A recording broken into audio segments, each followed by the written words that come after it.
જય શ્રી કૃષ્ણ ફ્રેન્ડ, દિલસા કિચનમાં આપનું સ્વાગત છે। તો આજે આપણે બનાવીશું ખજૂર અને કાચી કેરીની ચટપટી એવી ચટણી। કેરીની ચટણી બનાવવા માટે આપણે અહીંયા 2 કિલો જેટલી કાચી કેરી લીધેલી છે।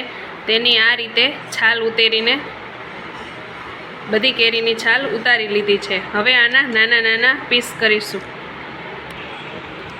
આ રીતે બધી કેરીના નાના નાના પીસ કરી લીધા છે। તમે તમારી માપ સાઈઝ પ્રમાણે કેરી લઈ શકો છો। આપણે અહીં 2 કિલો જેટલી કેરી લીધેલી છે। આપણે અહીં 2 કિલા જેટલો પોચો ખજૂર જે આવે છે તે લીધેલો છે। ખજૂરમાંથી આપણે ઠળિયા કાઢી લીધા છે અને નાના નાના પીસ કરી લીધા છે અને એક મોટું બાઉલ જેટલી ખાંડ લીધેલી છે। હવે આપણે એક પ્રેશર કુકરમાં ખજૂર અને કેરી મૂકીશું। આ રીતે આપણે સૌપ્રથમ કેરીનું લેયર બનાવવાનું છે। આ રીતે આપણે થોડીક કેરી નાખી દીધી છે। હવે તેની ઉપર એક લેયર ખજૂરનું બનાવવાનું છે।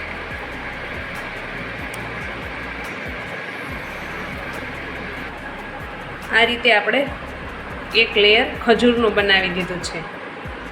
હવે તેની ઉપર થોડી ખાંડ ભભરાવશું। એક લેયર ખાંડનું કર્યું છે। ફરી પાછું આપણે એક લેયર કેરીનું કરવાનું છે।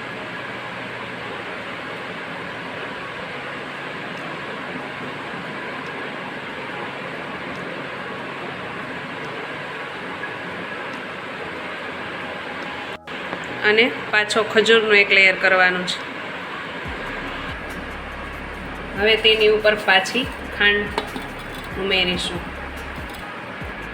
આ રીતે જ આપણે પ્રોસેસ કરી કુકર ભરી લેવાનું છે। હવે આપણે ખજૂર નાખીશું।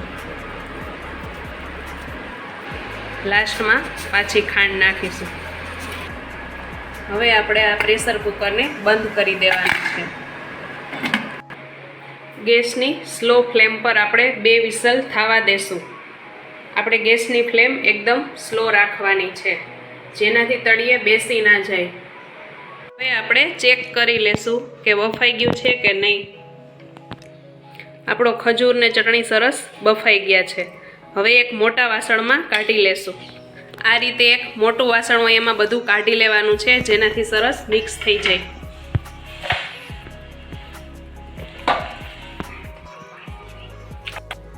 આ રીતે બધું એક વાસણમાં કાઢી લેવાનું છે અને સરસ મેશ કરવાનું છે ચમચાની મદદથી।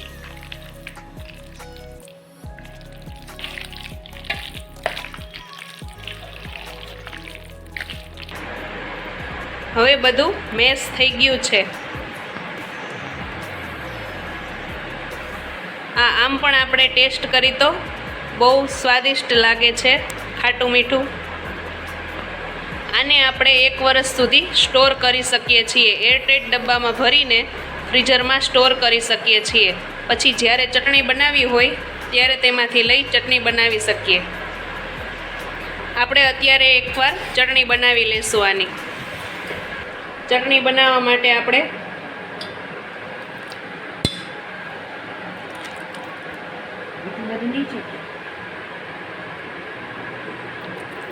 2 ચમચા જેટલું લીધું છે।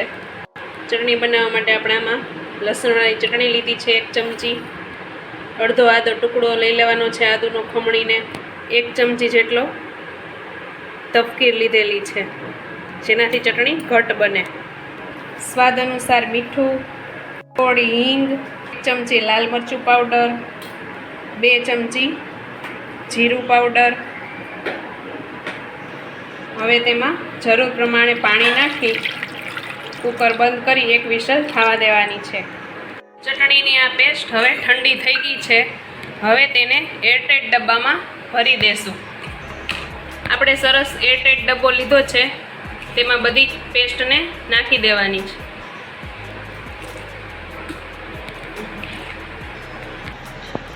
આપણે બધી ચટણી ડબ્બામાં ભરી લીધી છે. હવે તેનું ઢાંકણ સરસ દઈ ફ્રીઝરમાં સ્ટોર કરીશું. આ ચટણીને આપણે 1 વર્ષ સુધી સ્ટોર કરી શકીએ છીએ. આમાંથી આપણે જ્યારે જોઈ ત્યારે આપણે જરૂર પ્રમાણે ચટણી બનાવવાની છે. આને આપણે હવે ફ્રીઝરમાં મૂકી દઈશું. હવે આપણે આમાં સરસ રીતે બ્લેન્ડર મારીને સર્વ કરવાની છે. ચટણીમાં આપણે બ્લેન્ડર મારી દઈશું. આપણી ખજૂર કેરીની ચટણી બની ગઈ છે. આને આપણે ભજીયા, સેન્ડવિચ, પકોડા કોઈ પણ વસ્તુ સાથે લઈ શકીએ છીએ. મારી આ રેસીપી ગમી હોય તો મારી ચેનલને સબસ્ક્રાઈબ કરજો, વિડીયો લાઈક કરજો અને શેર કરજો.